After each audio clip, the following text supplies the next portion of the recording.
So good morning, everyone. Again, thank you for coming. And again, we will start with, as usual, with the mindful breathing exercise.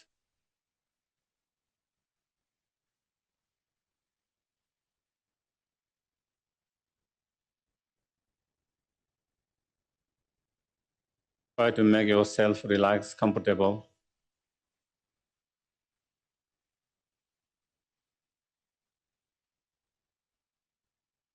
Keep your back straight if possible.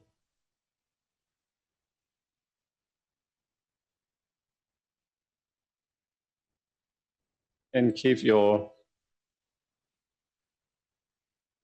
mind to the breath.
Once your mind has settled down, then we can try to generate good intention for being here.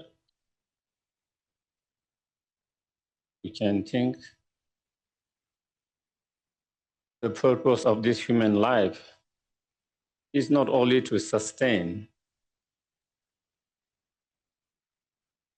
and just use for happiness of just oneself.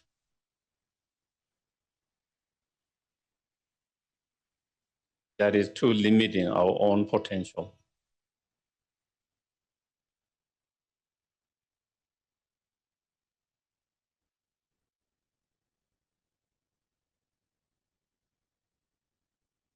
Therefore, the purpose of my life is to help benefit not only myself, but all sentient beings as much as I can.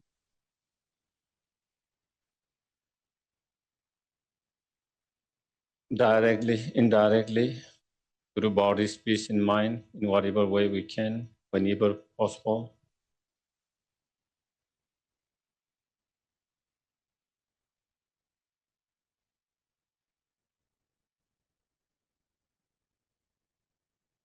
And even though there are so many different ways to help benefit others, but the most beneficial will be if we can help them to overcome their own disturbing negative emotions, all the obscurations.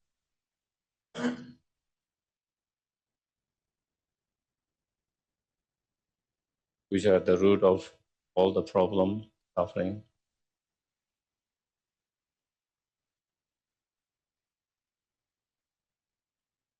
And if we can help them to not only achieve temporary happiness, but true ultimate happiness.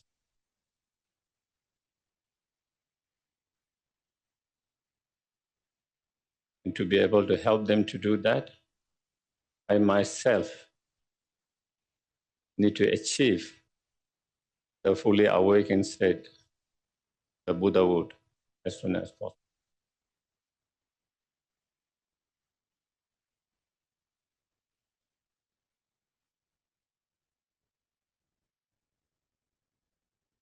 And in order to achieve that fully awakened state, I must engage and practice the Bodhisattva path.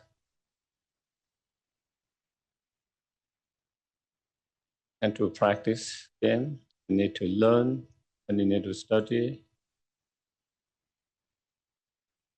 and continue to remind of those practice all the time. Therefore, I'm going to listen. Not only listen, but if I find anything helpful, beneficial, then I will try to implement as much as I can.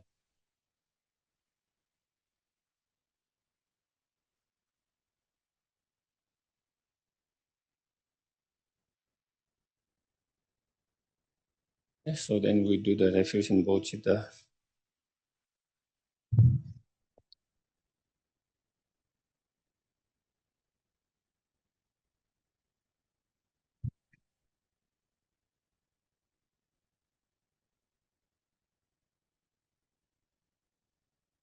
I go for refuge until I'm enlightened to the Buddha, the Dharma, and the Supreme Assembly. By the merits I create through listening to the Dharma, may I become a Buddha in order to benefit all sentient beings. Gange chodan soki chonama, Jonchu bardu dagni kapsuchi, Dagi chonen gepe sognamgi, Chola penshir sange drupa, Sho sange chodan soki chonama, Jonchu bardu dagni kapsuchi, Dagi chonen gepe sognamgi, Jola penshir sange druparsho. So we have been studying and going through this Lojong, 7-point mind training. And we finished up to the point number 5, first point, engage in the practice of preliminary, and second point, the engage in the actual practice of generating the two bodhicitta mind. Third point, practice of transforming adversities into a path. And fourth, the point where it describes about how to integrate all the practice in one lifetime. And the fifth, we talk about measurement of how we, or in other words, evaluating how well we are doing in our practice. How do we know whether we have made some progress in our Lojong practice or not? So there are certain kind of way to evaluate. And so we talk about that. And then we come to the point number 6, and that is the commitment of the Lojongs, mind trainings. And then there's a lot, so today I will just have to run. Okay, we didn't have so much time to go. So then the 6, there are 18 commitments out of that. So first, don't go against the mind training that you promised to observe, and that means, whatever precept, promise, commitment that we have taken in terms of, refuge precepts, lay precepts, bodhisattva precepts, tantric precepts. Some of us might have taken one of them, someone might have taken 2 of them, some of us might have taken all of them. So we have taken different commitment precepts in relation to our practice. Whatever we have taken those precepts, then, we try to keep them as pure as possible. Trying as much as possible. Of course, we are not perfect. Sometimes, we do overcome by the delusions, not being mindful. Sometimes we break them, we pollute. But again, we try to do purification when we recognize that, and again, try to keep them, those commitments. Don't be restless in your practice. That's the second, And in some, it says, when we are trying to practice the Lojong and Bodhisattva's practice, don't show up. That is what it's saying, Restless here means, showing up that you are a great Lojong practitioner or great Mahayanist Bodhisattva practitioners. Sometimes we can, through your kind of contact and your actions. So it is saying, when you do practice, don't engage in such kind of behavior action in order to show up that you are a great Lojong practitioner or Bodhisattva practitioner or whatever, And third one, don't be partial. Always train in the, don't be partial. So there's the third one, So again, when we engage in Lojong practice, we try to be inclusive in all of that, not being partial. Like, we have patience towards some and not having patience to some others. Being patient with our loved one, not being patient with those who have differences. Being kind and compassionate to some which are close to us. But when someone who is not close to us, who might be suffering in the same way or even worse, not having compassion for them, that kind of partialities. So when we engage in the Lojong practice, we try to be impartial in every practice, taking treating everyone in the same way, with the true same love, compassion, patience to everyone. So that is always train at 3 general points. So these 3 are the 3 general points we just went through. These 3 points are the way always train in 3 general points. That is the 3 general points. Fourth one, transform your attitude, but maintain your natural behavior. So when you are training in Lojong and Mahayana practice, also practice, you really practice from your depth of heart, but outside, you behave like you are just any ordinary beings. From outside, people might not think you are a great practitioner because your behavior seems quite ordinary. But inside, you are not ordinary. You are much more enlightened, much more developed, kind compassion. Again, that is,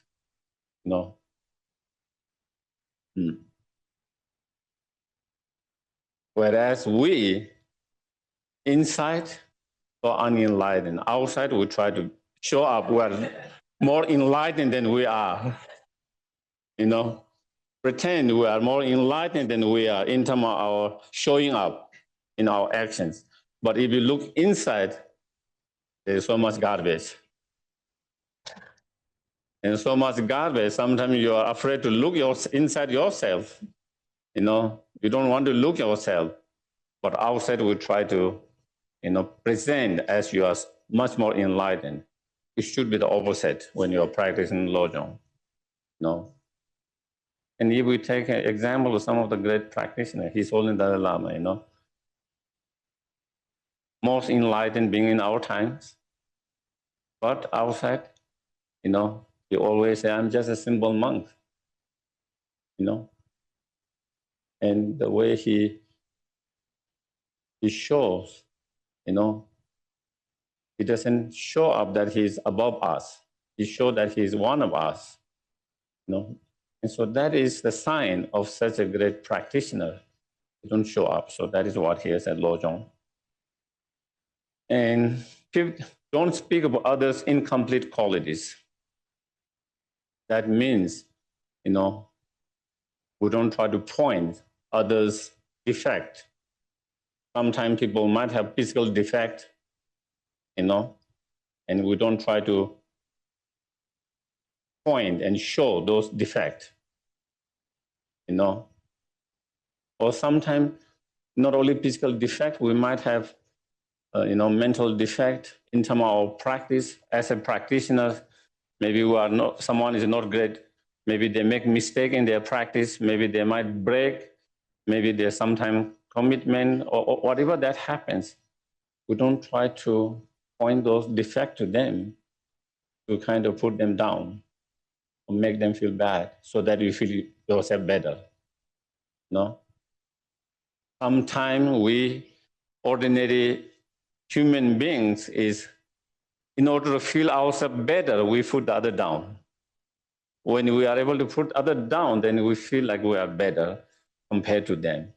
And so that is where, again, in Lojong practice, it's not that, it's the opposite. You know, because in Lojong practice is focusing on reducing the sense of ego, the sense of superiority, sense of self-importance, you know, and so that is the fifth one. And sixth one, don't concern yourself with others' business. So again, you know, try to do your own practice, try to be in yourself. Don't try to find problems in others. If you try to find problems in others, you will always find a problem. Always, you know. If you try to find a problem, then you will start to find problem and defect even in the Buddha, you know. So there is a, you know, in the monastery, you know, there was one quite strict disciplinary when I was there. You know? Very strict disciplinary, you know, and so sometimes he will just, out of warning, you know, he will just show up in the monks' rooms and kind of check in that they are doing, you know, there are things that they should, and then, you know, that was at the very beginning, you know, when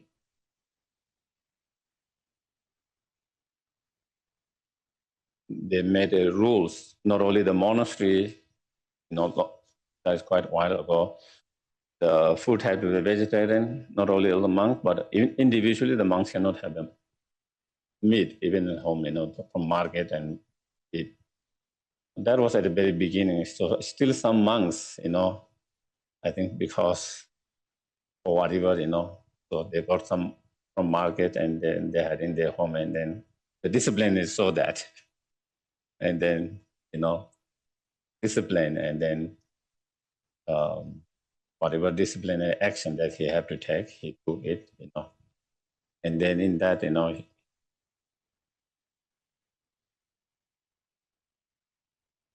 the other one monks who was disciplined say, you know, if you try to come and check all these problems, all the garbage, of course you are going to find a garbage. You know, most disciplinary will not go in that depth, you know, like going each room and checking, you know, to 1,000 monks and like that, you know. But and so if you go, then you find always something wrong there, something problem there, you know. It's like, you know, when you start to renovate something, then you find something problem, another that you didn't that. And then you fix it, then you find there were another things, something like that, you know. So if you really check for that, and so therefore that is where it says, you know, don't try to look for the faults and problem outside, just do your own practice. 7, train to counter whichever disturbing emotion is greatest. So again, as an unenlightened, ordinary beings, we have all delusion, afflictive emotion, anger, attachments, arrogance, ignorance, jealousy, pride, all those different negative, strong desire, all those different negative emotions, feelings. But here the advice is try to analyze which is the most problematic to you, which is more stronger and problematic to you. For some people, anger might be the issue, even though they have other emotions, those disturbing negative emotions. But among all them, anger lead them in problem because they have strong issue with anger. Some people, maybe anger is not a big issue, but the attachment, desire is the issue. That is where they get in the problem, or pain, sufferings, all of that. Maybe for some, that is not they still have attachment, they still have anger, but it's not a big issue. Maybe the big issue is sense of ego, arrogant, always being too arrogant, delusional pride. So, even though we all have those different negative emotions, but one of those negative emotions might be more stronger to different people, and that lead them to problems in themselves, problem with others. So we try to analyze, recognize which is that. And once you recognize that, then you try to practice to reduce that and overcome that with whatever practice, meditations. And once you have been able to be some success, to be able to reduce that negative emotions to a certain level, and then again, you try to analyze which is the next strongest one. And then again, you try to apply. So that is how we try to, at the moment, we cannot destroy them all together immediately. Unless you have certain stronger, high realizations of realizing emptiness directly and so forth. And so therefore, at the moment, that is how we try to. So that is what advice or the commitment. Give up, next 8-1, give up every hope of reward, So again, in Lojong practice, we practice to be help, benefit to others, trying to reduce the selfish attitude, self-grasping, ignorance, trying to cultivate and improve those conventional ultimate bodhicitta mind, But when we engage in any of those Lojong practice, give up any, not to have any expectations, expectation by practicing Lojong, maybe I will be more happy, By practicing Lojong, I will have better future life, better situations. Or by practicing Lojong, maybe I can have individual liberation, such hope, such expectations. You shouldn't have just practice because you want to help benefit others. Because you want to help benefit sentient beings, because there is sentient beings who need help, and you can be helped, and that's it. And so that is where avoid poisonous food, 9. And that is, again, when we get engaged in Lojong practice, and when we're trying to again help benefit others, not to have any of worldly concerns or any selfish intention and motivations. If you practice Lojong with that kind of any of worldly concerns, motivation, or due to selfish attitude or motivations, then your practice become poisonous. The food is being poisoned. So your practice, the Lojong practice, does not become pure Lojong practice. It has been kind of poisoned, polluted, contaminated. The practice has been contaminated.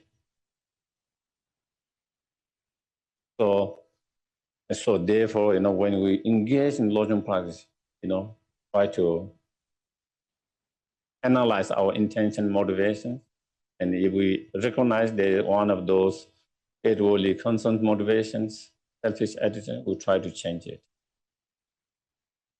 And I think the stories of this Kadamba Geshe Begunge, there's many stories of him, how he deal with the different negative emotions. But one story is with, because I don't want to finish whole session of that stories, okay? But one story is related with worldly concern is that he was doing retreat, and then he heard his benefactors for retreat was coming to see him. And so he cleaned up the space, set up the offerings, all beautiful, and then he sit down and he checked his motivations. And then he noticed his motivations to clean and to set up all the offering very well was to impress his benefactors so that he can continue to get help. So there's some selfish motivation involved there. So he wanted to impress the benefactors that the benefactors can, and then said, and once he realized that, he got dirt and throw all the dirt on all the offering that he set up, mess up everything, and said to himself, this selfish attitude, sit quiet.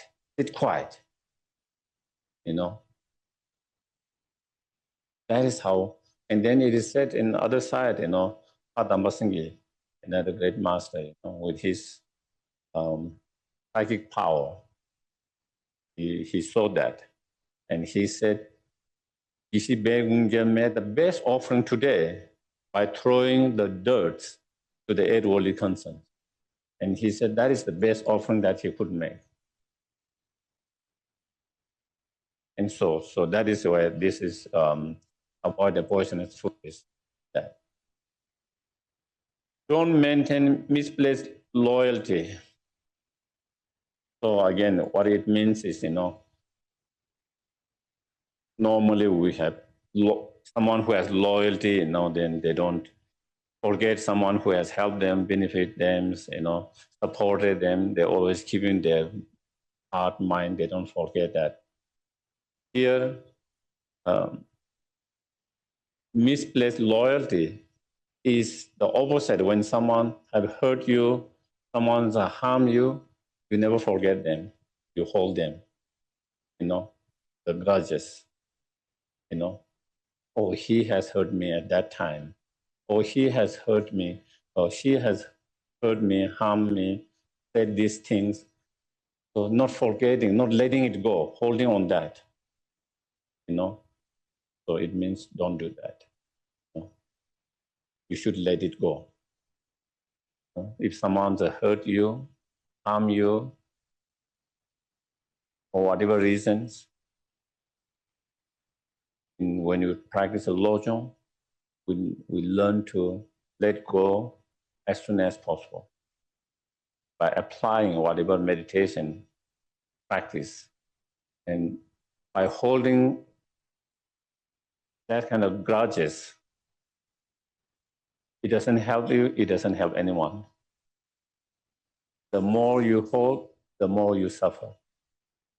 As Buddha said, grudges or anger, the more you hold, the more you burn yourself. And he gave example of holding a burning stone. If you have your hand burning stone, the longer you hold, the longer you burn your hand. The sooner you throw it, the less damage it does to you, less harm it does. less you burn yourself. Such is same with holding anger, grudges, the more longer you hold, the more you suffer. So that is, don't make sarcastic remark, Yeah. So again, in order to hurt someone, in order to harm someone, in order to point someone's faults, defect, again, through such sarcastic, remark, then, you try to hurt, harm others. And again, don't do that, because in Lojong practice, we want to train to help and benefit others, not to hurt and harm others. So anything that is harmful, hurtful, we try to avoid that. We try to restrain that as much as possible. Don't lie in ambush. So that is, like if someone has hurt you, harm you, then in order to get you might not be able to kind of get back at them at that time, but waiting for the right time,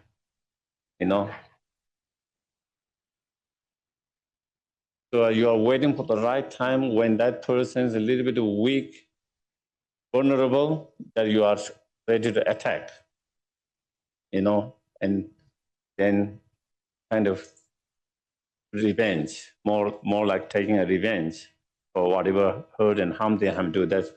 And so here again saying, try not to do that. Don't lie in ambush. Don't strike at the vital points, So don't strike,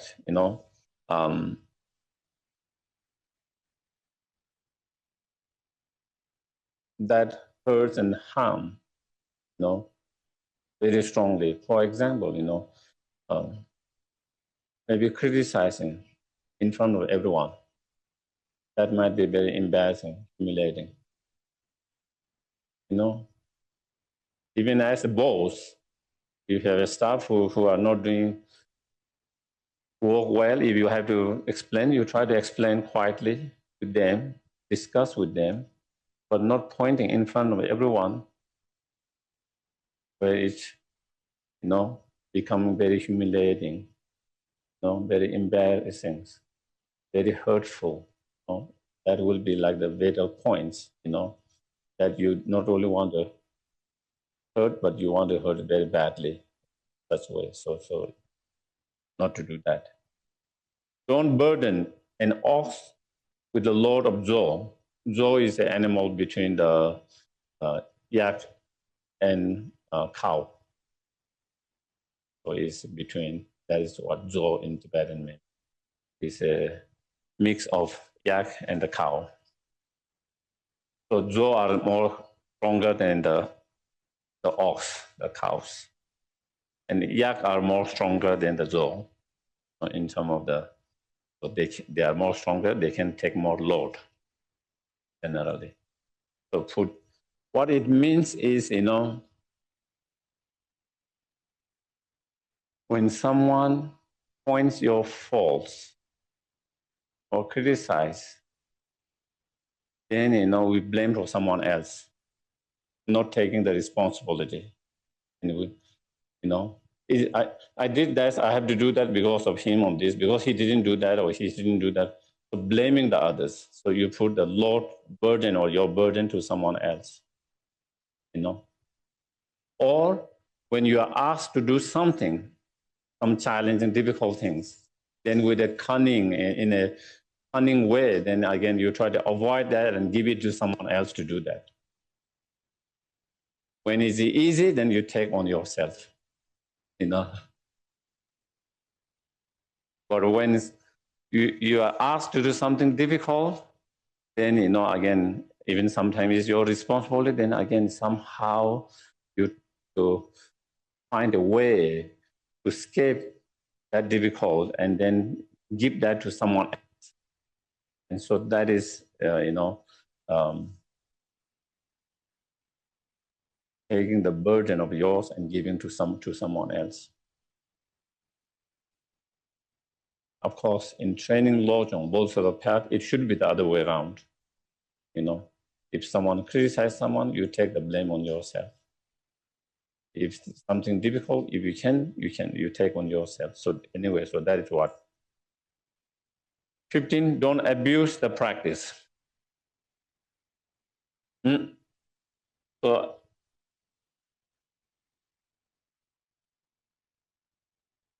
So that can be, in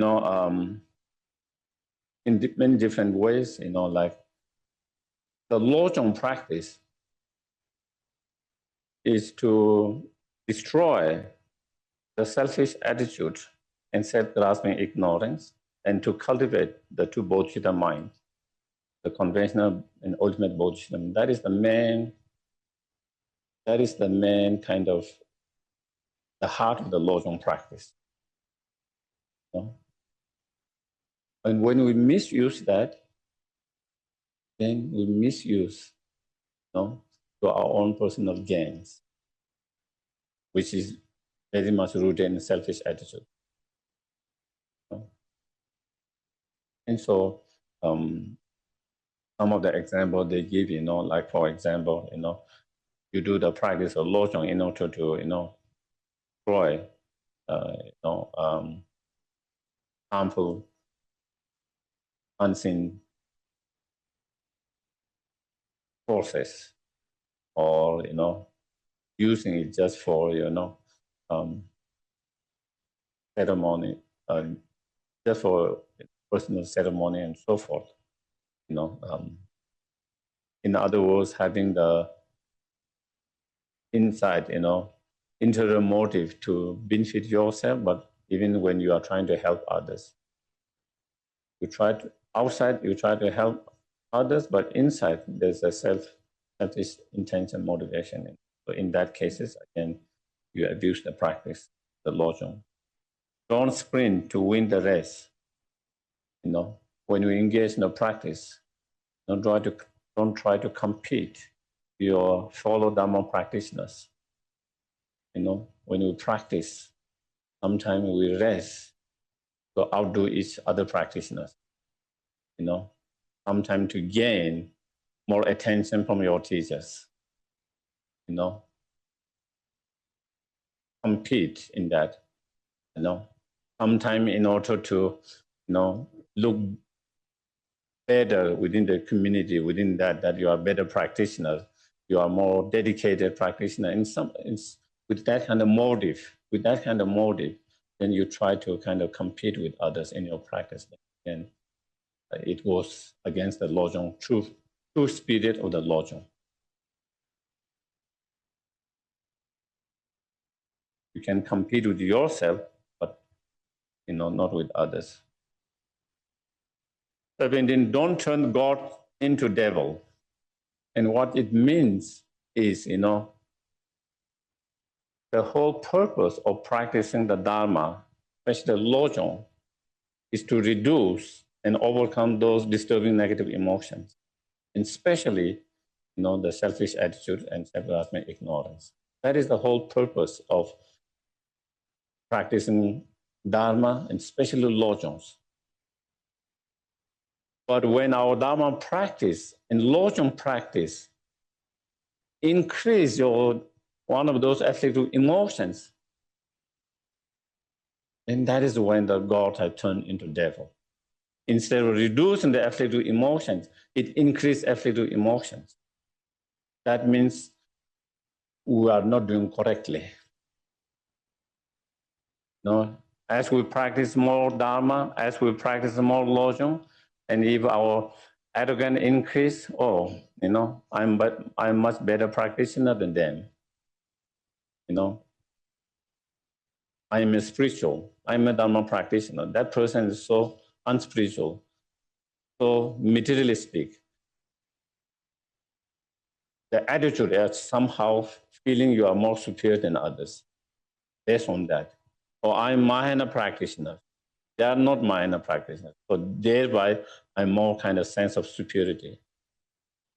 I am Vajrayana practitioner, and they are not. And again, the sense of superiorities.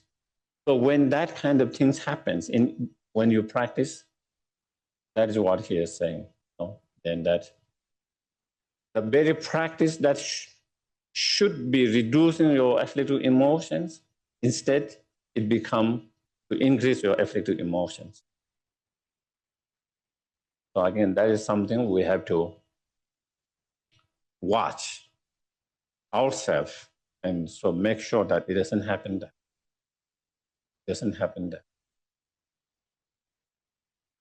And 18, don't seek others' misery as the means to happiness.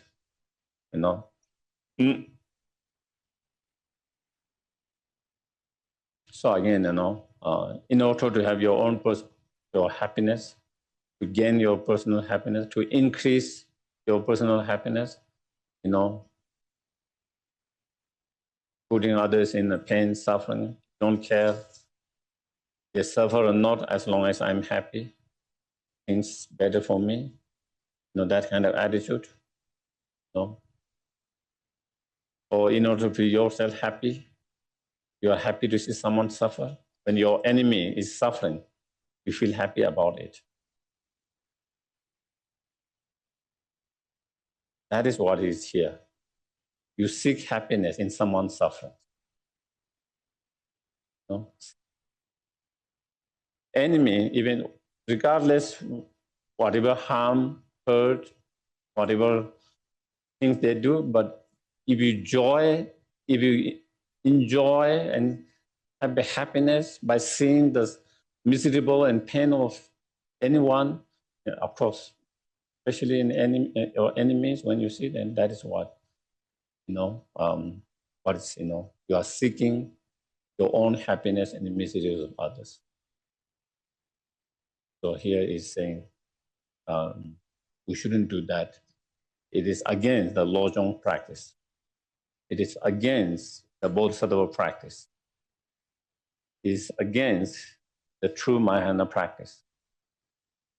And these are something we have to be very mindful, watchful. Sometimes we have so much aversion, so much anger, so much hatred to certain individuals, certain beings, whether we call enemy or not. And then when they suffer, we take joy in that. We take joy in that when you suffer, when you see them suffer. Sometimes you might even wish them suffer to feeling that joy in other suffering. So that is suffering or misery. That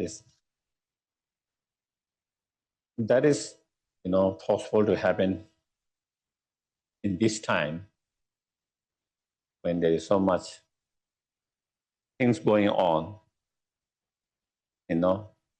and we have to be very watchful in our mind.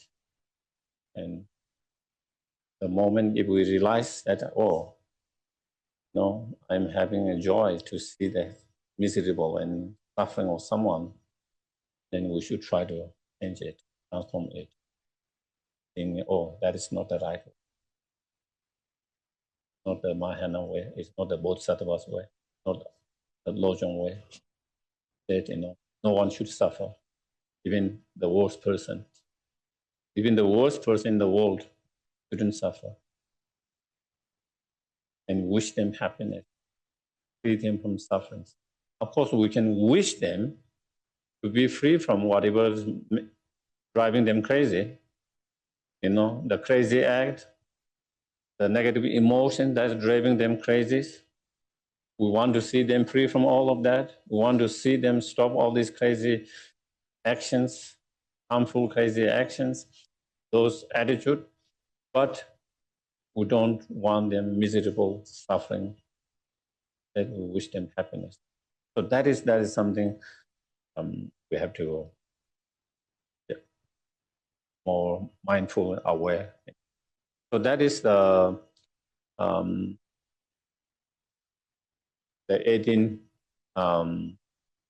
commitments.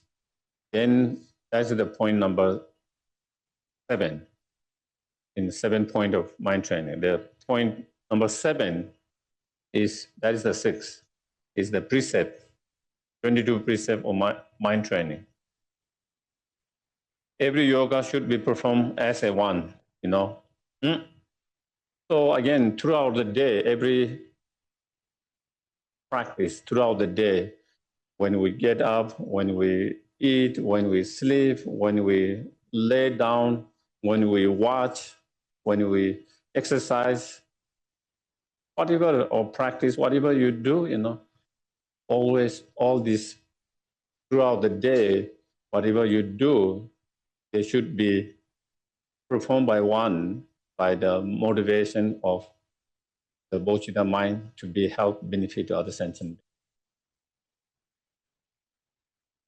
When you get up, try to have motivations to be help benefit to all sentient beings today as much as possible. When you eat, try to eat it with the motivations to be health benefit, and therefore I need to be healthy, and therefore I need to eat. Same with exercise, same for the job. Whatever you are doing throughout the day, try to do that, you know. One thoughts of wanting to be health benefit is motivated by that. All error are to be amended by one means, you know. And one means is a Lojong practice.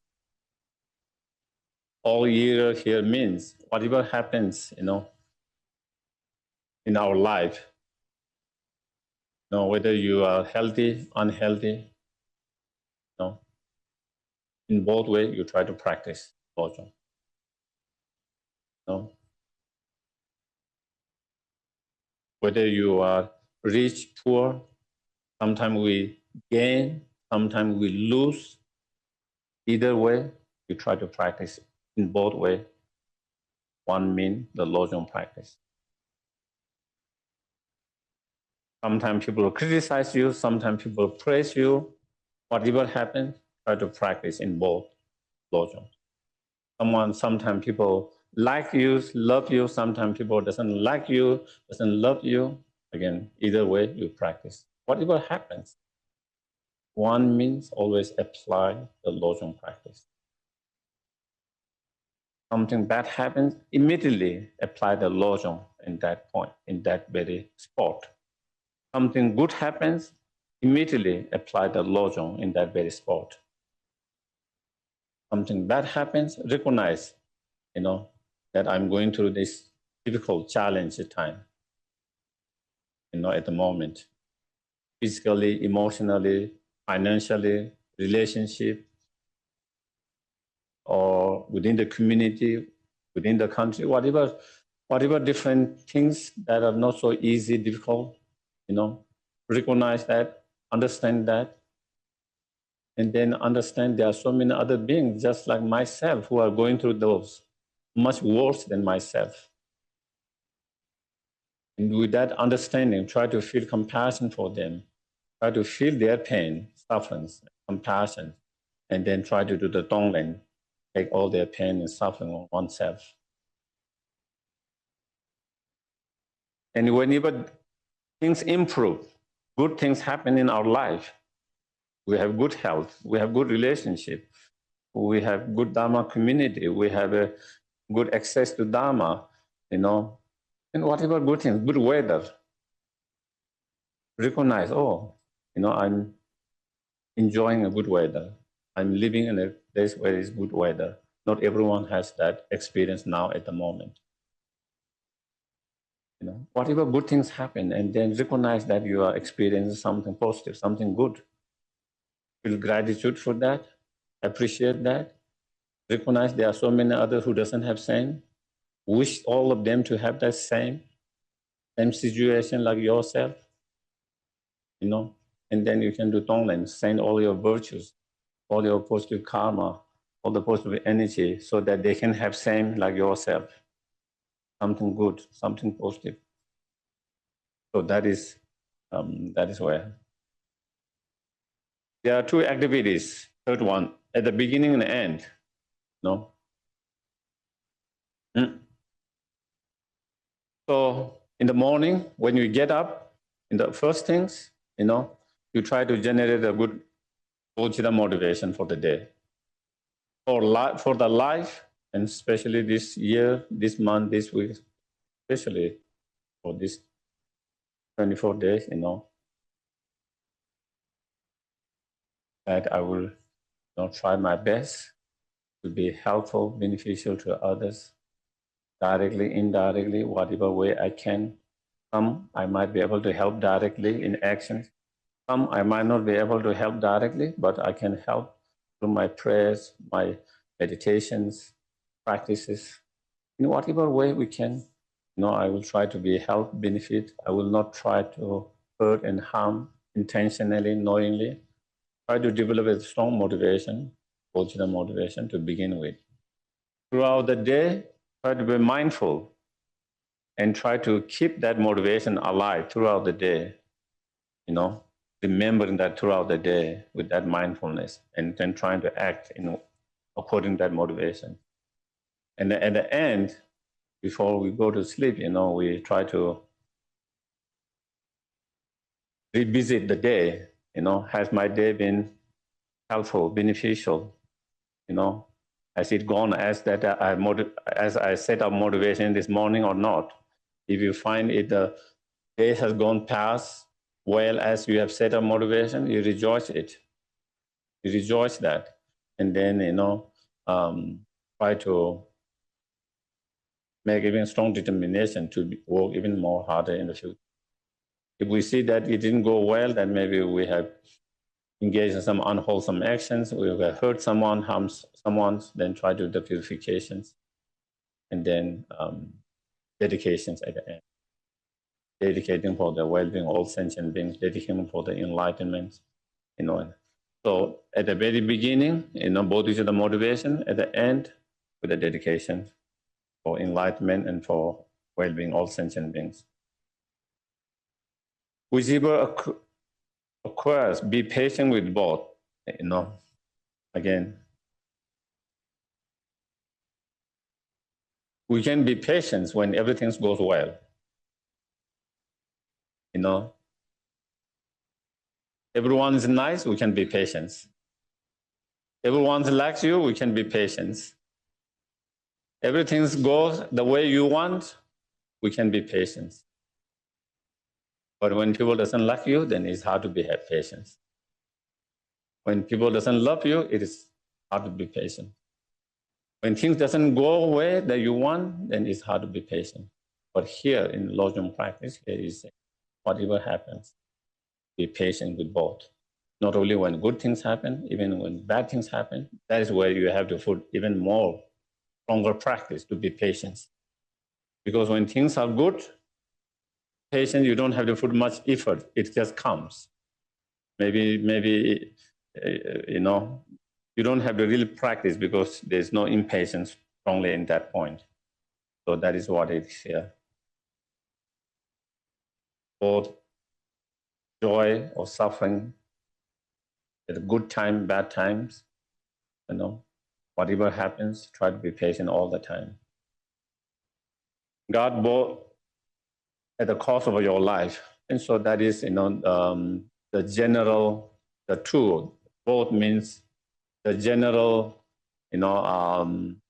precept of the Dharma, such as when we take the refuge, then there is general refuge precepts, that will be the general. And then especially the other one is the Lojong precepts, commitment precept. Those two, then we try to keep. Even the cost of my life means, even when things go very difficult, not easy. Because it's easy to keep them when things go easy, When everything's easy, we can keep them. But difficult is when things are challenging in our life. That is where we struggle to keep them, those precepts. So that is where it requires more stronger effort in that. And then 6, training the 3 difficulties. So the 3 difficulties are at the very beginning, when one of those disturbing negative emotion arises, such as anger or attachment, whatever, difficult recognizing that. And in the middle, even you recognize it, the difficult is to apply the antidote. And third difficult is even you apply the antidote, the lastly, unable to overcome them. Those are the three difficulties. So again, so first, we try to train to recognize immediately whenever delusion arises. A lot of time, delusion arises and we don't recognize. And it has done all the damage. Everything's damage done, then we recognize. You know, you're angry, you're upset, and and and with that anger, you said all kind of things, all hurtful, harmful, all behavior. And other person gets so, sad, hurt, upset. And after, I don't know, maybe 1 hour, 2 hours, 3 hours, then you recognize, and you feel a little bit embarrassed of yourself, shame of yourself. Oh, I'm not a good practitioner. I shouldn't have done all of that. So we recognize, but much more later. So training to recognize very early. And then once you recognize one of those afflictive emotions arising, then try to apply the antidote immediately. Whatever meditation antidote that try to apply immediately. And then try to, reduce them and not to allow ourselves to act in our normal habitual patterns of responding. We have to change that. 6, the 3 principal causes in order to practice the Dharma, and especially the Lojong, and to make progress, then there are 3 principal causes, those are,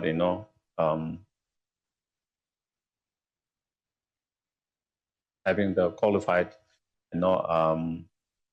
qualified teachers, and then, making your mind suitable for awakening the mind, and then, getting all the conducive conditions to practice the Dharma and Lojong. And again, if we recognize all of them there, we rejoice. And again, not everyone has all these conditions. And then we, again, practice Tonglen, sending all them to others, And if they are not there, if they are missing, recognize that, And then you also recognize there are others who are missing that, just like yourself, and take all these conditions yourself and wish them to have all the right conditions. And don't let the 3 factors weaken, and those 3 factors are,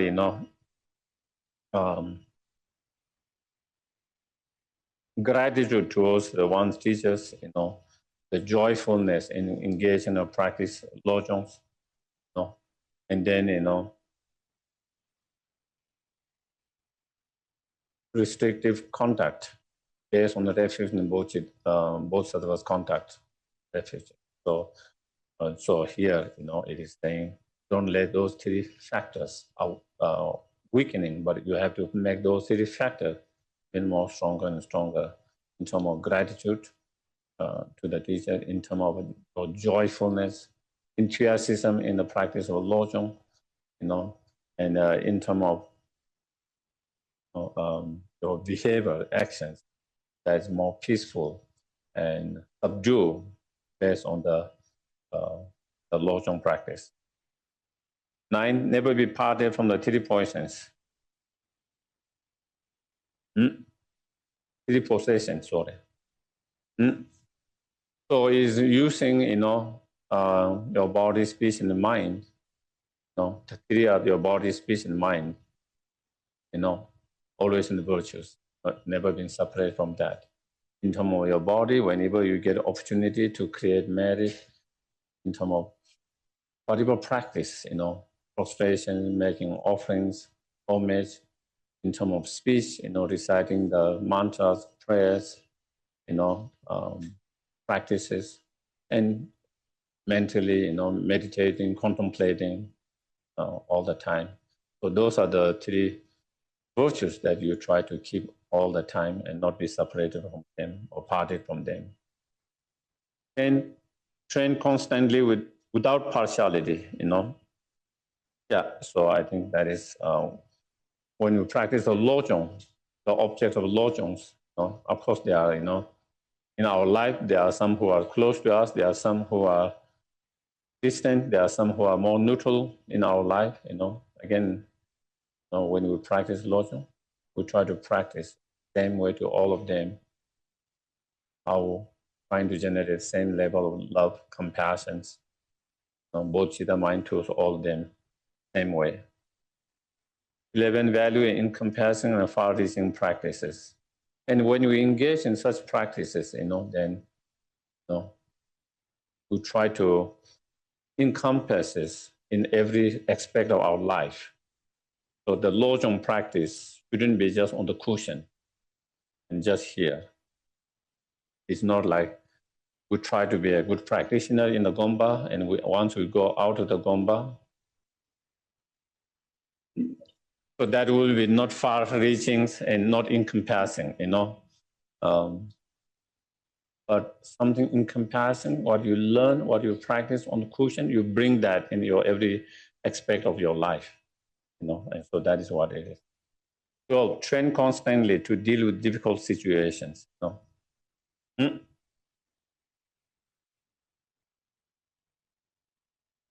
again, as adversaries of mind training says, it's easy to forgive someone you have bad relationship to begin with.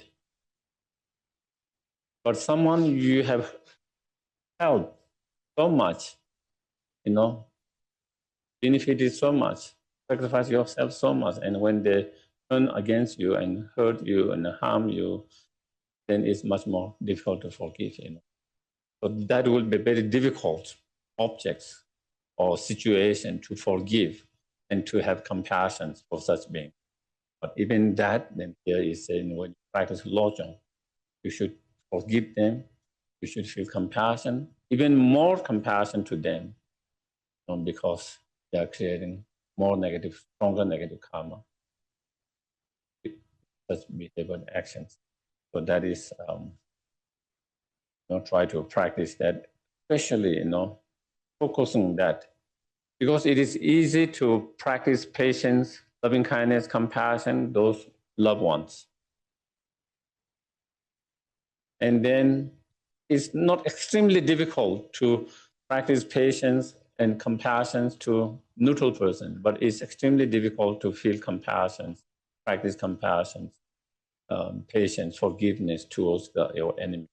So that is a difficult object. So in Lojong practice, you take that more seriously and focus on that practice strongly.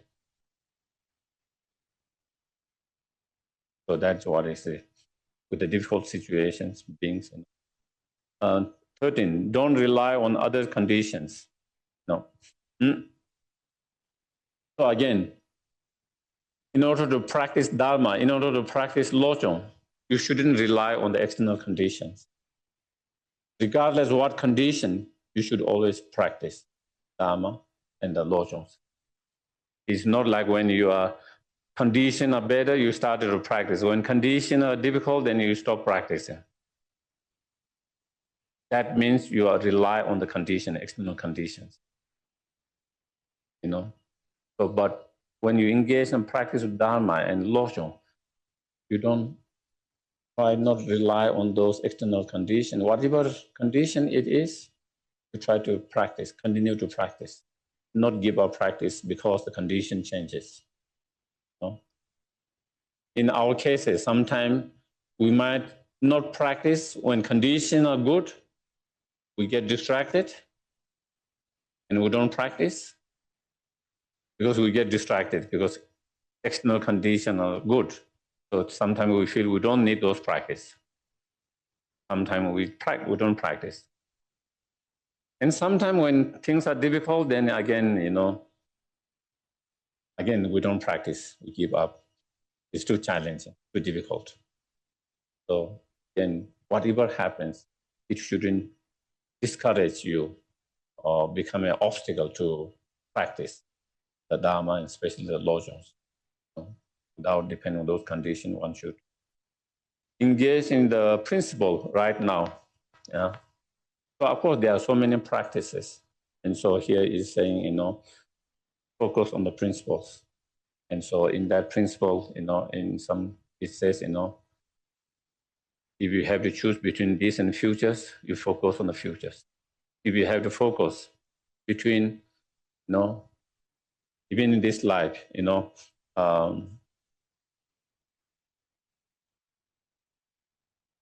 sensory pleasure or mental happiness, you focus on mental happiness. Mental happiness is more principle, more importance than sensory pleasures.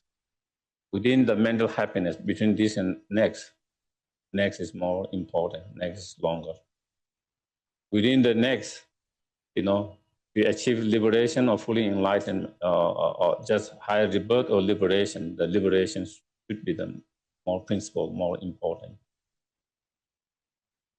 And within that, then non-abiding liberations of the Buddhahood should be more important.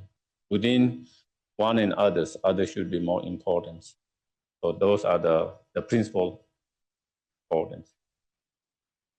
Don't apply a wrong understanding, so they are kind of,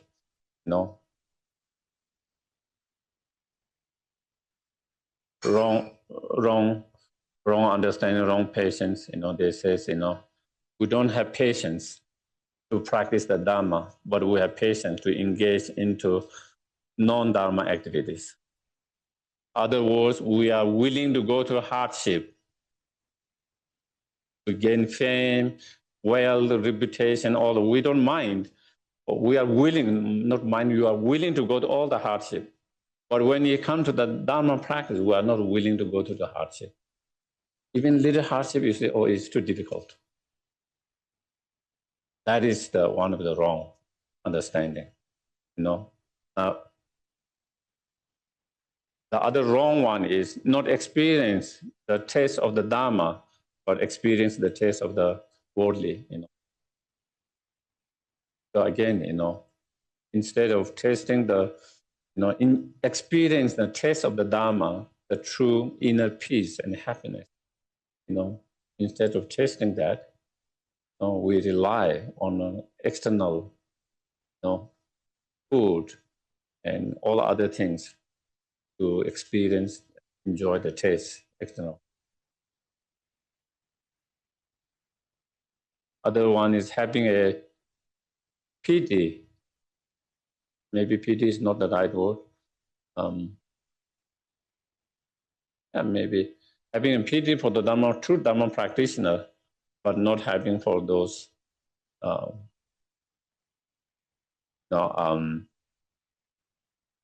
someone who engaged in a lot of negative karma. Once, there's a story, some people saw Milarepa within his, hardly anything, and very skinny, with a almost worn out robe, and they feel pity for him. And Milarepa felt compassion for them, And so that is why they had the wrong objects of pity or compassion, because Milarepa was totally enlightened being, absolutely happy, the virtues, So that is. And then it says someone who rely on you, someone who trusts and rely on you, instead of guiding them towards the true Dharma, guiding them towards this worldly life, wrong or mistake. And so again, And I think Lama Sobaran was really good at that, guiding towards the true Dharma, Even it means in this life you will have not so easy. He's more concerned with that. And I think that is true, for those students who rely on him. Having the inspiration to the worldly things, not having inspiration to the Dharma, And then not rejoicing in those who engage in the virtues, but rejoicing into those who engage in non-virtues. Those are the misunderstandings. And then 16, don't be spastic, spastic. And it means, you have to be practice all the time, continuously, Sometimes you practice, sometimes you don't practice. When you feel like you practice, when you don't feel like you practice, then you wouldn't have a good result. Even physically, that is true. If you want to be healthy, if you need to lose or you need to be fit, they need to be consistent. You do 1 week and you don't do 2-3 weeks, and you do 1 week, you will never have the results that you are looking for. There need to be continuity, and same with the practice. And so that is what practice unflinchingly.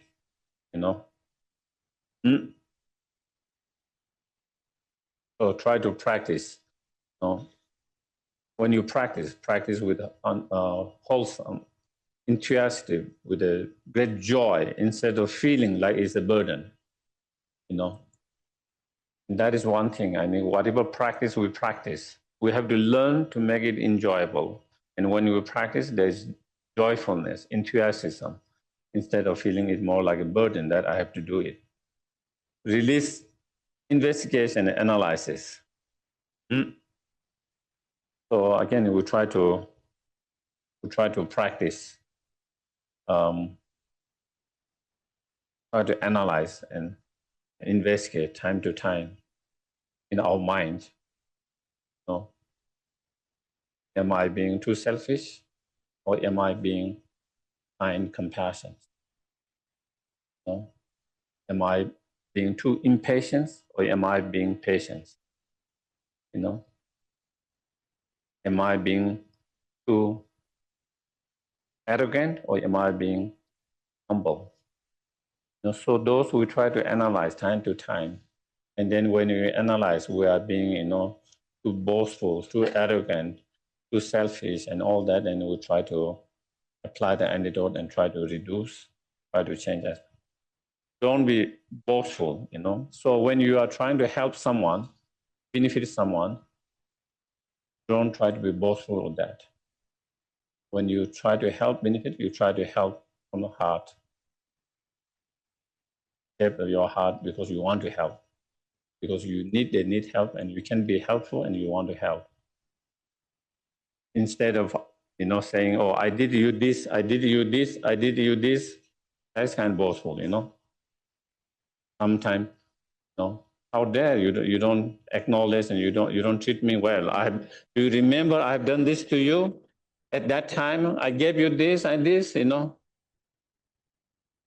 So when you do it fully because they need help, and you can be helped, and you want to be helped, and not being that. Don't make a short-lived attempt. So as we already talked a little bit before, like your practice, should be continuity. In Tibetan, they call practice should be like continuity, like the river that runs all the time. Not like the New Mexico. When the river runs in the summer for a few days or 1 day, few hours, our practice shouldn't be like that. Our practice should be like the river in the Himalayas, which it does, 24 hours, years, throughout the year. Don't expect gratitude. when you help benefit, don't expect someone to acknowledge and appreciate or thankful. You just want to help because they need help and you can be helpful. And if you don't have that kind of expectation of acknowledgement and appreciation and gratitude, the practice is more pure. Also, you get less disappointed. Otherwise, you can be disappointed because you expected them to acknowledge, and maybe they didn't acknowledge. You expect them to appreciate, they didn't appreciate, and then and then you can feel hurt. Disappointed, hurt, and then sometimes that feeling of disappointment, hurt, turning into bitterness. Saying, "Oh, I helped this person or this organization, and they don't even appreciate it. They don't even acknowledge. They didn't even. I'm not going to help anymore. I'm done with them." That kind of feeling could arise because there is the expectation there for your help. So again, if we learn to do without expectation, then one will not end up in that. And I think that is that, and this is concluded with a quotation from Geshe Chekawa, who has an experience of awakening mind.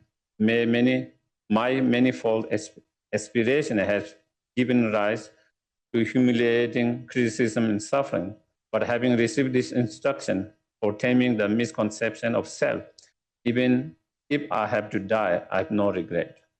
So Kadamba Master Geshe Chekawa, who wrote that, even though he went through a lot of challenges and difficulty at the very beginning of his life, when he didn't have the tools to deal with them, then he first heard the 8 verses of mind training, and then he was very touched by that, especially that verse when he heard, I cannot recall, but give all the victory to others and take all the defeat on myself. He was very, to see that it's very unusual. It's totally opposite of how we do it. And so that kind of increased his mind. He wanted to find out more about this practice and teaching. And then he found, and then he really practiced, and then it really helped him. And now he said, even I die now, I have no regret. And because of this, having applied this instruction in his everyday life. And so that is all. So I think today is the last, at least for some years, you never know futures, what holds. We cannot say anything, predict anything about the futures, but for sure, for some years, so I'd like to again, thank everyone who have been so kind, caring, loving. Some of you I have known since 2001, and some of you that I've known you since 2013, but everyone has been very loving, caring, and kind, compassion. And so, for me, it's a little bit kind of mixed emotions. I'm very excited, happy to have this opportunity to do my own things, my own little take time practice, because I need to grow myself. I've been teaching from the texts how to grow all of you, but I myself need to grow myself. So I feel I need the time to do practice. So that is, but it was. So I'm very excited about that, because that is something I've been wanting for a long time. But also a little bit of sad, because this is the place where I spend most after Opan. Now I think I spend even more time here than Sarah,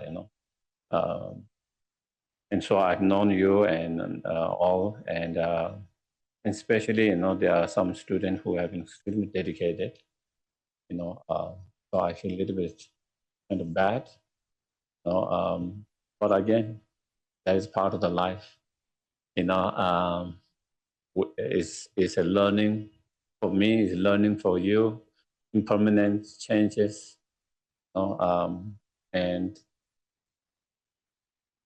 definitely you will get and great teachers, whether it's visiting teachers, whether it's resident teachers, and you will have access to another teachers who might be able to present things even more better in a different way. And maybe it might be good, like when you have same food every day, you can get tired of that. Seeing this bald head every day, I want to see someone with a hair.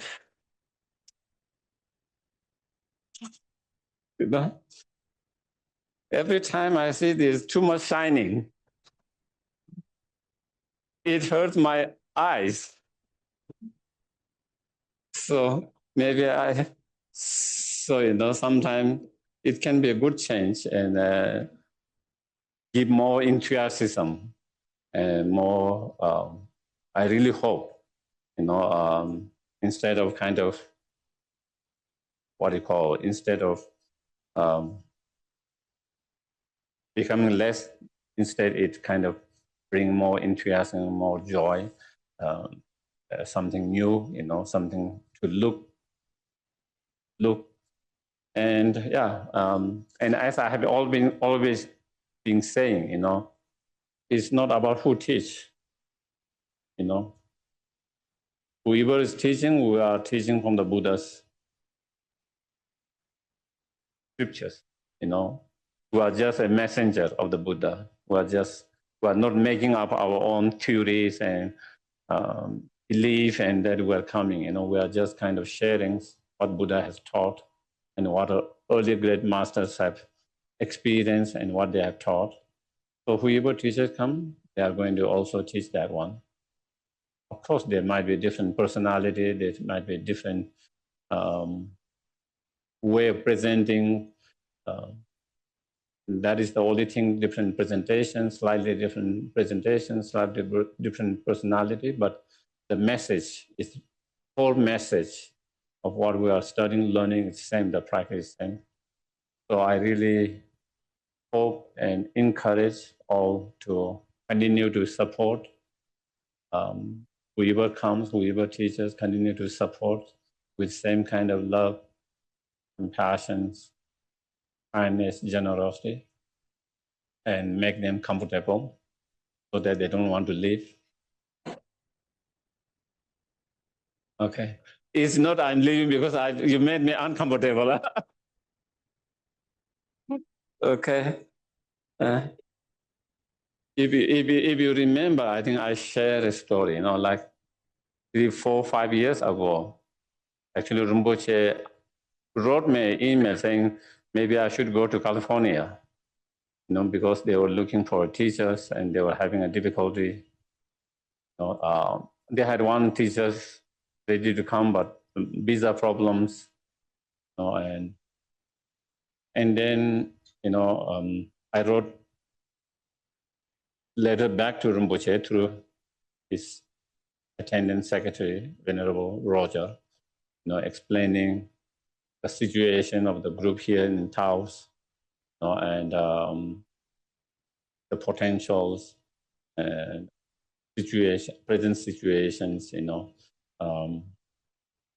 and basically one of the main point I point out was at that time I said, the center here doesn't have a resource to have Geshe and translator, they cannot afford, they don't have a resource to support two persons. Whereas California Center have those resources, they have been having Geshe and translator for a long, long time. Even with one center, so when they are supported by me, they have the resource to support. But at this point, the center here cannot support that. So anyway, so I wrote that, and then Rinpoche say, okay, I can stay here. So I stay here because I like here. Otherwise, I would have gone at that time. Okay, I could have. Yeah. And whenever Roger knew that I wanted to stay here, so then he wrote me, now we need to have a coffee. You have to take me to a coffee. You know. So anyway, so I'm not leaving because I'm not feeling comfortable, but this is something that I have been wanting to do for a long time, and I think it's the right time before I get too old. I'm already old, but before I get too old, and so that is why. So, but yeah, I want to thank everyone. You know, here, Asna is here, and he started the center with the support of his families, and they have been supportive throughout all this, and they are still very supportive now, and continue to support.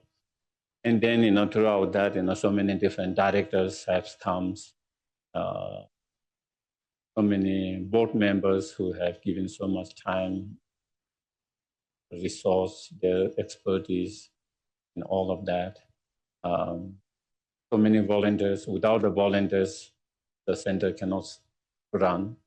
It's mostly almost run all by volunteers here. And so because of that, we are able to be here and provide the space for those who are interested in the Dharma. And so again, thank you for all of them. And then the space is here because you come to the teachings, the events. Without you, there is no need of space. If people doesn't show up, then there wouldn't be the space because there is no need of the space. Because you show up to different teachings, different programs, different events. And so therefore, in order to help that, then there is the space for that.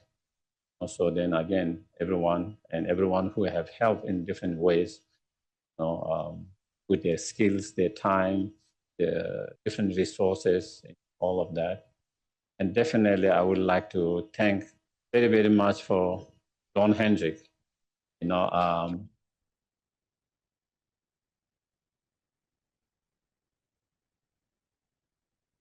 As you all, many of you know, maybe not everyone knows, but I think most of you know. When I first came, 2001, I met Don at that time, and he was still studying in Lama Tsongkhapa for master program. Then, while he was here, he had given talks here and there. But after he finished his studies, then he has been the resident teacher here, for the both group. When I came, he was a resident. I came for 6 months. He was full time. So he has served as a resident teacher for 12, 15 years, 14 years.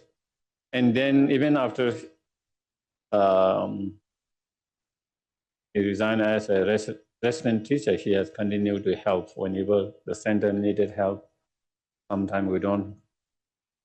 Sometimes the SPC ask him, and sometimes maybe we can't find teacher, and we request him, and he's always very open to help and continue to help whenever we need it. And so again, we have that incredible resource. Many other places, they don't have that kind of resource, and definitely make most of it while you still have the resource. The resource is not going to last forever. Everything's impermanent. Age catch up. Sometimes we change what we want to do, and so then we begin to appreciate when we lose it. And that is the sad part. You don't appreciate when you still alive, when you still have, and make most of it. And that happens everywhere, like in our relationship. Our parents are still there, maybe we don't make enough effort or being around them, and when they are gone, then we feel we should have done this, or we should have spent more time, or we should have visited them more, we should have done this. But I think, there's nothing we can do about it. It's gone. And same thing, I think, when you have such an opportunity, whoever teachers comes, Ron is here, and other teachers, whoever come, we have a wonderful place, and whoever come, they will be qualified teachers. Then studies and practice as much as you can. You cannot take for granted anything. A lot of time we take granted. Oh, I can maybe study next year or practice next year or next week, and then time goes by, and then you feel, oh, I should have done more, and then is so. That is one thing I want to do. Okay? And, yeah, and of course, I don't want to go each list because I might forget, and then sometimes that become worse. Sometimes not taking the list and thinking everyone is better than taking list, and then we forget 2, 3, and then really feel hurt. He took all the names, and then how come he forgot us? That is so. And because we have also so much list from all previous directors, so many directors over the years, so many board members, so many SPC and volunteers, and so many supporters in so many different ways. But definitely I would like to thank everyone. Really, really, I'm not just saying from my little, but from my heart. And I've been very fortunate to be part of this group. And, I think there is something really good energy here, and I would like that energy to continue. The harmony, the welcoming, sharing, that energy. I think many of the students who have come from some other countries or some other state here for different events, different retreat, different event. And so many of them told me that they felt so welcoming here. They felt the kindness, the welcoming energy of that. And some of them said they didn't feel that not every center they feel that way. No, not every center they feel that way. So there is that, and I would like that to continue to grow more and more. And that shows that you are practicing to some level. It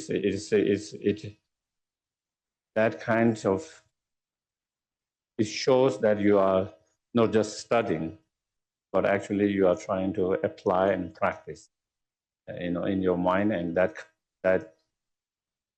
your kindness inside is then comes in the form of that kind of help. And also, I think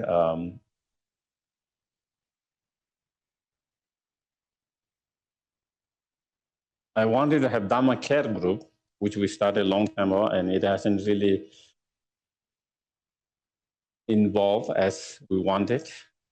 The idea was that to have resource to help those within the Sangha community who need help, and if you have enough resource, go beyond our Sangha and actually the main communities to help wherever there's needed. But I think Santa Fe being, we don't have so many young people.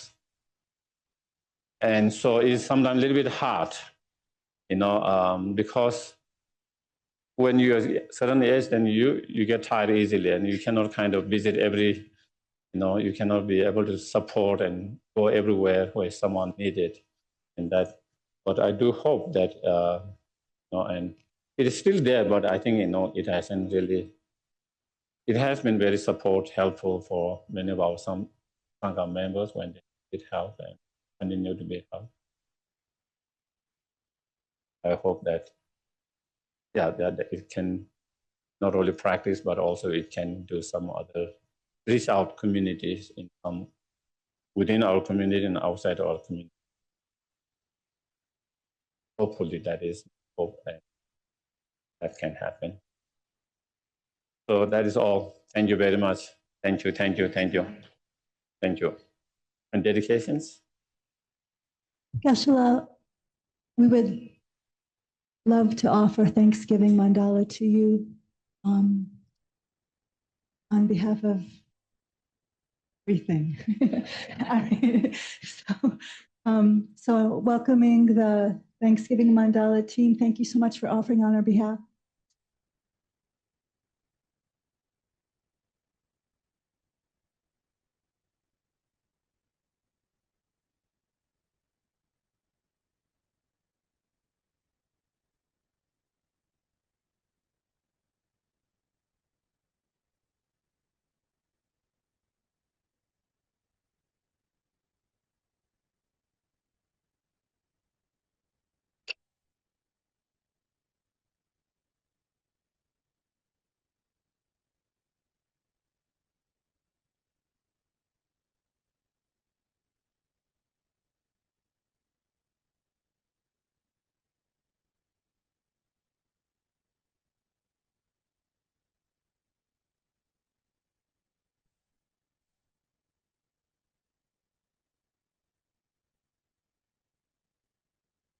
Ajipuki Jushin Meto Tramri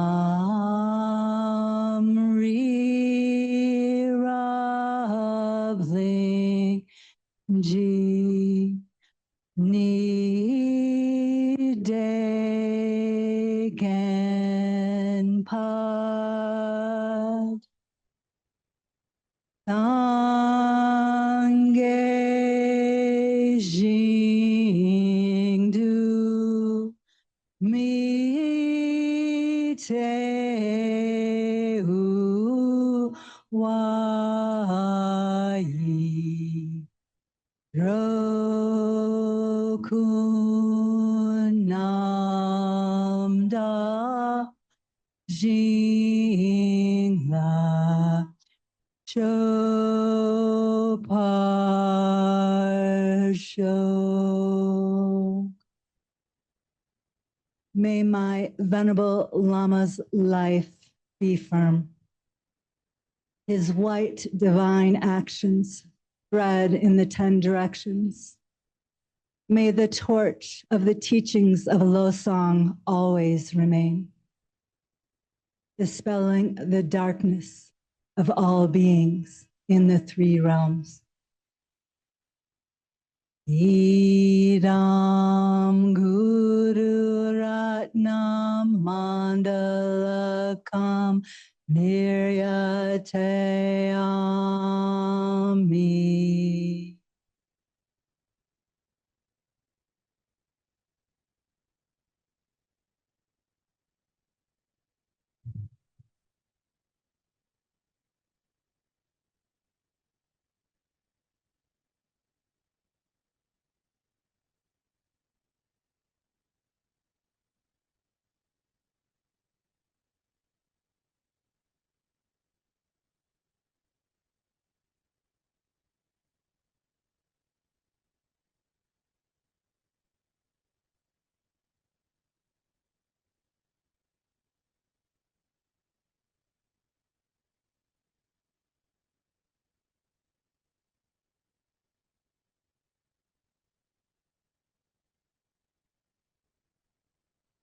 Then we'll close with dedications and katas.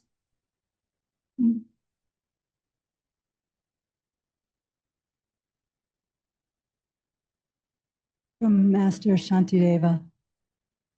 May all beings everywhere plagued by sufferings of body and mind obtain an ocean of happiness and joy by virtue of my merits.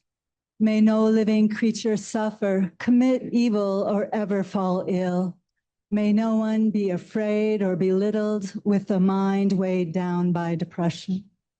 May the blind see forms and the deaf hear sounds. May those whose bodies are worn with toil be restored on finding repose. May the naked find clothing, the hungry find food. May the thirsty find water and delicious drinks. May the poor find wealth, those weak with sorrow find joy. May the forlorn find hope, constant happiness, and prosperity. May there be timely rains and bountiful harvests. May all medicines be effective and wholesome prayers bear fruit. May all who are sick and ill quickly be freed from their ailments. Whatever diseases there are in the world, may they never occur again. May the frightened cease to be afraid. May those bound be freed. May the powerless find power, and may people think of benefiting each other. For as long as space remains, for as long as sentient beings remain, until then, may I too remain to dispel the miseries of the world. And then the long life prayer for His Holiness. Gangri Rawe Korwe Jinkam Dear Pendan Dewa Malu Jungwe Ne Chen Raising Wa Tenzin Yatso Yi Jape Site Bardu Tengyur Chi.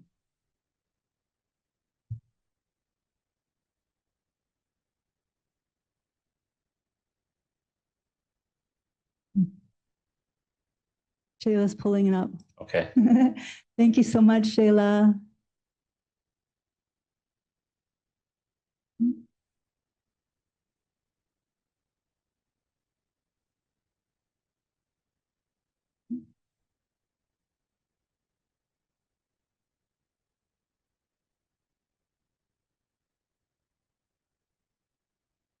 Almost there. Oh. The swift return prayer for Kyabje Lama Zopa Rinpoche. Fearless teacher and assembly of the children of the victorious ones, Shravakas and Pradika Buddhas, victorious Losang father and sons, along with the lineage masters, all the objects of refuge of infinite lands. Please bestow the virtue and goodness of accomplishing this prayer here and now. Holding and spreading the Muni's precious teachings through explanation and practice, you wore the armor of patience that is never discouraged. Incomparable, venerable Guru, to you I make requests. While striving single-pointedly for the sake of the victorious one's teachings, the sole gateway through which all benefit and happiness emerge, and for mother living beings, you suddenly departed to peace. What a great loss. Nevertheless, through the undeceiving truth of the blessings of the ocean of the three jewels and the great waves of bodhicitta of the children of the victorious ones, may the smile of a reincarnation swiftly beam in glory for fortunate disciples. Thank you very much. Thank you. Good day and enjoy the lunch. So we have a few words to say, Geshe. We'll start with Venerable, if I may ask.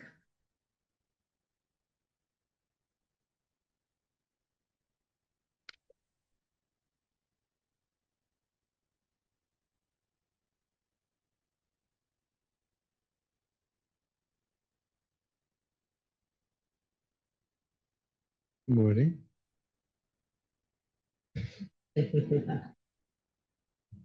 My name is Indra. I'm the SBC, the current SBC here at the center. So I'm really a newcomer, compared to almost everyone else in the room. So it's a bit silly for me to try to talk about. I'm the least qualified person to talk about Geshe-la's historical impact at the center. Everyone else would do a much better job, but I have the title, so I guess I have the obligation of doing my best. So,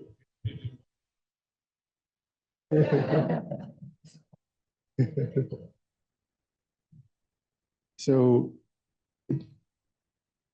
as a newcomer, and as someone who did have other experiences in other places like Geshe-la was saying, I think what makes PNL special is that sense of community, that the good energy that Geshe-la was talking about. And I think that comes from Geshe-la.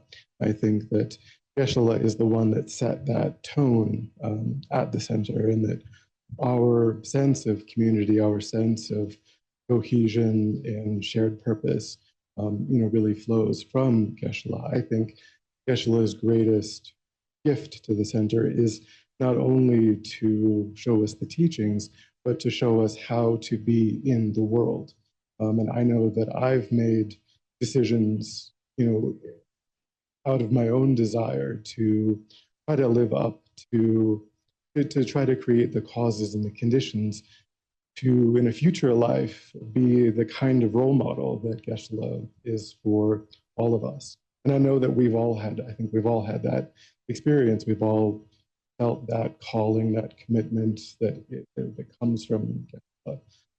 And as Geshe-la said, it is unique. It isn't something that you find. It isn't like coming to work. It isn't like, this is a family. And I think that the reason why I'm hopeful and optimistic that we can do what Geshe-la is suggesting is because he's taught us how to do that. He is showing us how to be in the world, how to embody the teaching.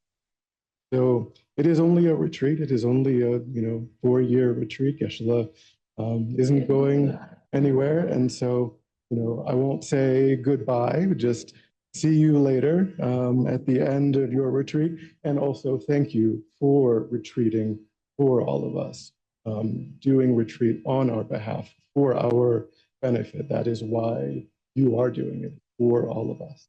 I wanted to thank you.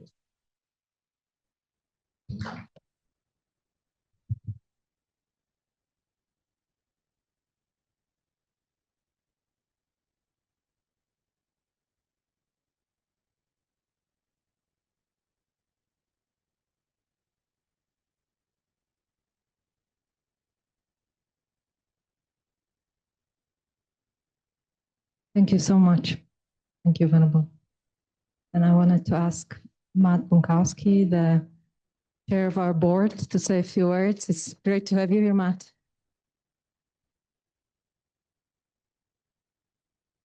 Thank you, Nina. I don't know if I've ever heard Venerable Dundrup speak so much. That was amazing. And hard to follow that up. That was great, Venerable. Thank you. And Geshe-la, we could be here for eons, thanking you for everything you've done for this community and beyond our center as well. You do so much for so many centers, so many students around the world that it's, I think there's a lot of bittersweet mixed emotions globally because you'll be away from so many of us for a few years. But as Venerable pointed out, you're doing this long retreat, not just for yourself, but for all sentient beings, for all of us, and continue to show us, and inspire us with your actions and words. So thank you for everything you've done for all of us, and we'll continue to do. And as Venerable also said, it's not goodbye, it's you later. We know you will come back to us and have many more things to share once you exit retreats and gain many realizations, hopefully. So thank you, Geshe-la.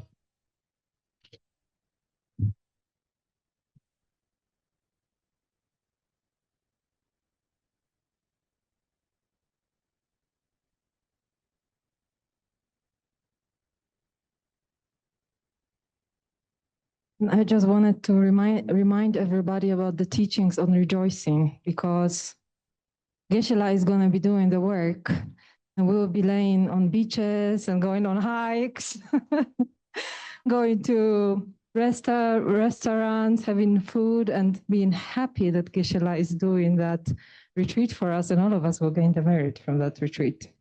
And it's important to remind ourselves, because Geshe, you said mixed feelings, and I wish I could say that I have mixed feelings, but my feelings are very unmixedly sad, to be quite honest. It's extremely difficult to say goodbye to you. But I think that's what happens when you love somebody. You support them in whatever they do, and you do your best for them to do well. And that's our promise, Geshe. We will do that. And also, wherever you go, whether you change your mind about the retreat or when it's hopefully complete, and that's what we'll be praying for, that you successfully complete everything that you planned for. You know, Geshe, where your home is, and you know where your family is. And I just wanted to say that whenever you're finished, we'll be waiting for you here, and you're welcome to come back. And in the meantime, just for those who have not been here since 2001, and a quick reminder, Geshe, so you don't forget, we prepared a little photo album for you since 2001. It says, Geshe Thubten Sherab enchanting Santa Fe since 2001.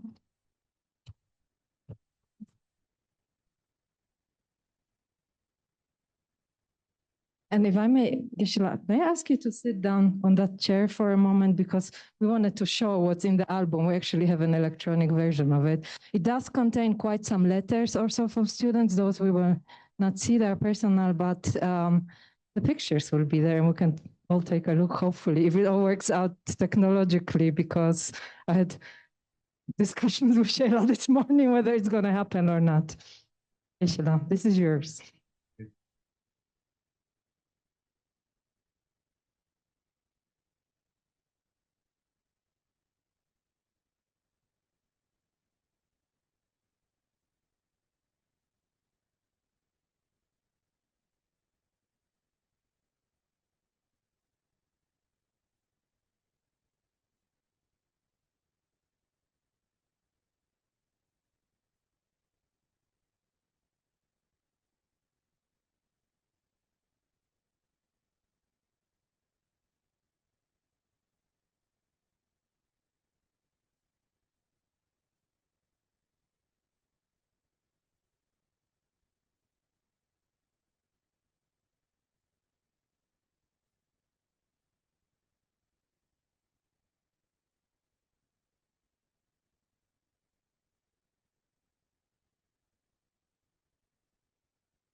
Last year, for those who were here for the initiation.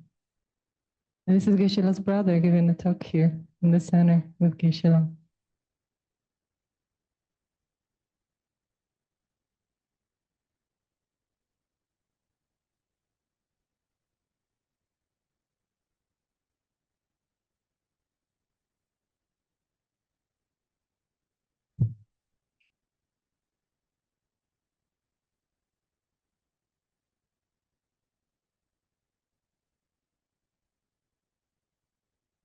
I think we missed the beginning photos from 2001 when Geshe-la looked like he was 22. But for those who are here, we have the album here, so maybe during lunchtime we can take a look. And I have one more offering, Geshe-la, for your retreat. I printed out names of 25 people here who registered to start doing practices for your retreat and for your long life. We'll start on December 1st, 2025. Thank you for everyone who put their name on the list. We'll be going all the way till the end of 2026. For those of us who make it along. There's tons of space on this card, so if anybody wants to put their name on there, feel free. It's you can join anytime before end of 2026. So if you want to think about it a little bit, go ahead, but you can join on our website. So there's a tab, Geshe-la's Retreat. You're welcome to join. And for now, these are the people who committed to the practice for your Geshe-la. You're so welcome.